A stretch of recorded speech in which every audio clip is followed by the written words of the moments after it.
Hai, ini Mister. Owner toko cemilan Belum Ciwis yang belakangan viral dan mendapat pendapatan yang besar. Salahnya, dia ini tidak pernah membuat laporan laba rugi. Jadi, Halo? Mau main? Boleh? Mana? Yuk. dia berpikir uangnya cukup banyak untuk digunakan. Main-main mulu, bikin laporan laba rugi, woi. Main-main, main terus, dan main lagi. Sampai akhirnya, pendapatannya sudah habis.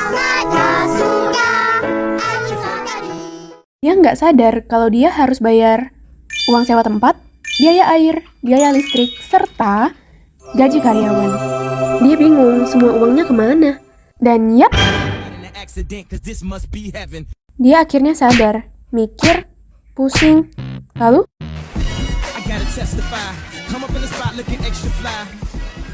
nah, kalian nggak mau kan kayak dia ini? Kalau aku sih nggak mau ya. Yuk kita bahas dan kita mengenal tentang laporan laba rugi. Ayo. Kalian mau tahu apa itu pengertian laba rugi? Ayo sini aku jelasin. Laporan laba rugi adalah laporan keuangan yang di dalamnya merangkum semua pendapatan dan biaya pengeluaran suatu perusahaan dalam satu periode. Dalam satu periode bisa berumur 1 bulan, 1 kuartal atau per 3 bulan, dan 1 tahun.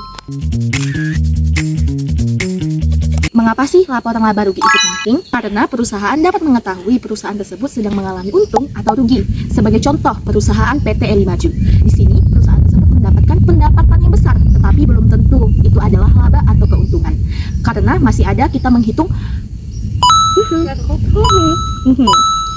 Yang kedua yaitu perusahaan dapat menilai kinerja dan juga dapat mengambil keputusan. Sebagai contoh, PT Eli Maju. Di sini PT sedang mendapatkan pendapatan yang besar, tetapi mendapat laba yang kecil. Itu ternyata karena perusahaan mengambil pemasok yang harganya tinggi. Jadi solusinya adalah kita mencari pemasok yang harganya lebih rendah. Apa saja yang termasuk dalam laporan laba rugi? Yang pertama ada pendapatan kotor. Yang kedua ada biaya operasional. Yang ketiga ada biaya manajemen. Dan yang terakhir ada pendapatan bersih. Untuk mencatat laporan laba rugi, mencatat penerimaan dan pengeluaran saja tidak cukup. Yang perlu diperhatikan, yang pertama yaitu pendapatan atau revenue. Nah, pendapatan ini adalah hasil dari penjualan jasa atau barang. Untuk perusahaan dagang disebut dengan sales revenue, dan untuk perusahaan jasa disebut service revenue. Nah, yang kedua yaitu gross profit atau laba kotor. Jadi, setelah mencatat pendapatan, kita akan mencatat cost of goods sales, COGS, atau yang biasa kita kenal dengan HPP atau harga pokok penjualan. Jadi, pengurangan dari pendapatan dan COGS atau HPP ini disebut dengan gross profit atau laba kotor. Dan langsung terus.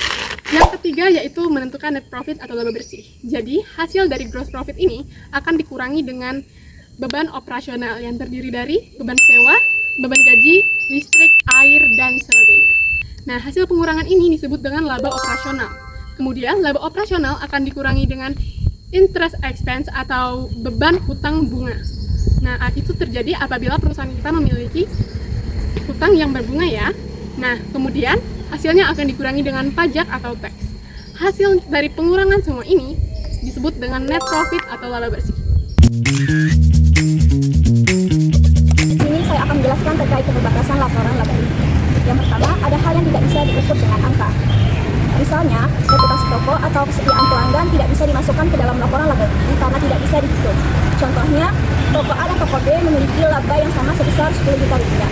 Tetapi, pelanggan toko A selalu merasa puas dan selalu merekomendasikannya kepada teman-temannya. Sedangkan toko B selalu mendapatkan keluhan karena pelayanan yang buruk. Di laporan laba rugi, toko A dan toko B sama-sama sukses. Tetapi, kita bisa melihat bahwa toko A memiliki masa depan yang lebih cerah. Yang kedua, terpengaruh cara pencatatan yang dipakai.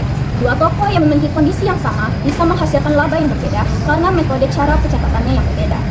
Contohnya, toko A dan toko B sama-sama membeli minyak goreng sebesar 100 liter yang harga awalnya 14.000 per liter naik menjadi 18.000 per liter. Toko A menggunakan metode FIFO, yakni barang masuk pertama, keluar pertama. Ini bisa kita lihat bahwa labanya jauh lebih besar. Sedangkan toko B menggunakan metode rata-rata, yang mana mencampurkan harga yang lama dengan harga yang baru. Dan kita bisa melihatnya bahwa labanya terlihat lebih kecil dibandingkan toko A.